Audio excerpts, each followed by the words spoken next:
A Farewell to Arms by Ernest Hemingway, Chapter 17. When I was awake after the operation, I had not been away. You do not go away. They only choke you. It is not like dying, it is just a chemical choking, so you do not feel. And afterward you might as well have been drunk, except that when you throw up nothing comes but bile, and you do not feel better afterward. I saw sandbags at the end of the bed. They were on pipes that came out of the cast. After a while I saw Miss Gage, and she said, "How is it now?"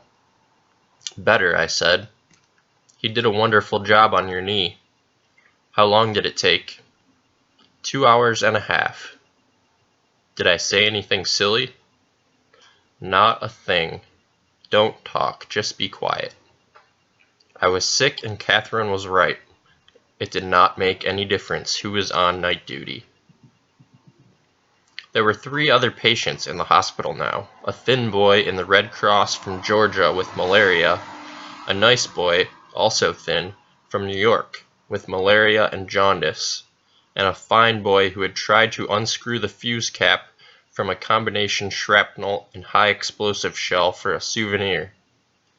This was a shrapnel shell used by the Austrians in the mountains, with a nose cap which went on after the burst and exploded on contact.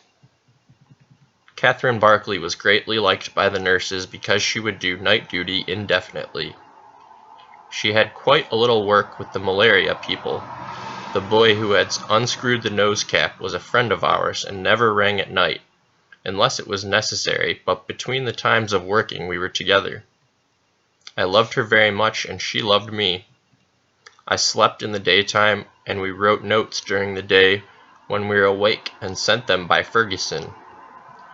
Ferguson was a fine girl. I never learned anything about her except that she had a brother in the 52nd Division and a brother in Mesopotamia, and she was very good to Catherine Barkley.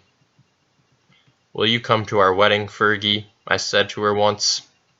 "You'll never get married." "We will." "No, you won't." "Why not?" "You'll fight before you'll marry." "We never fight." "You've time yet." "We don't fight." "You'll die then. Fight or die.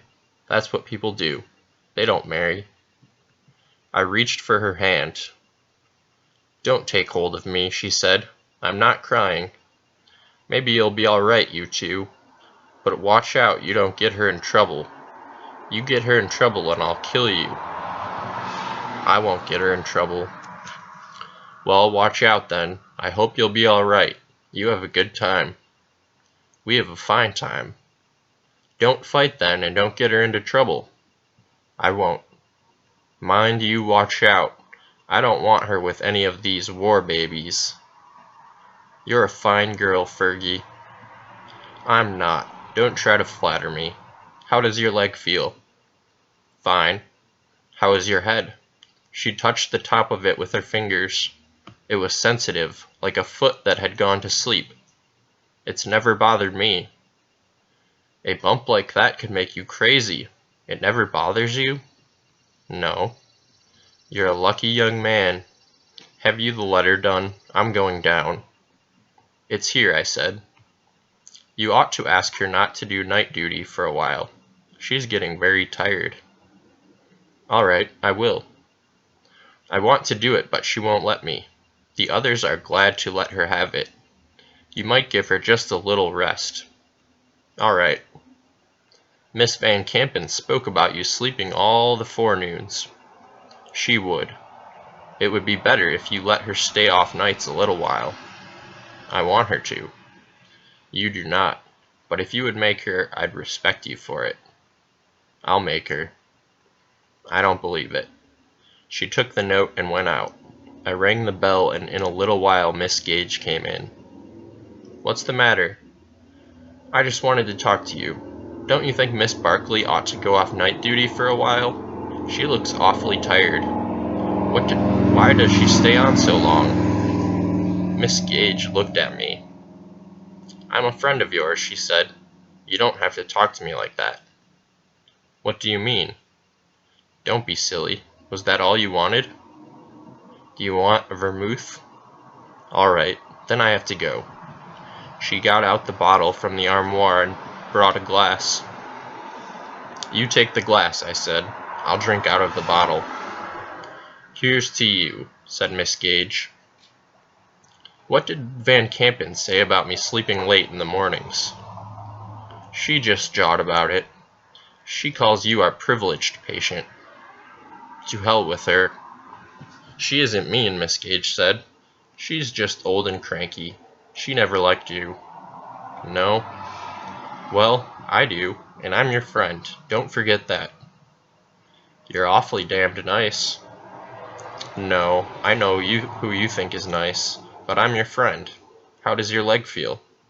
Fine. I'll bring some cold mineral water to pour over it. It must itch under the cast. It's hot outside. You're awful nice. Does it itch much? No, it's fine. I'll fix those sandbags better. She leaned over. I'm your friend. I know you are. No, you don't, but you will someday. Catherine Barclay took 3 nights off night duty, and then she came back on again. It was as though we met again after each of us had been away on a long journey.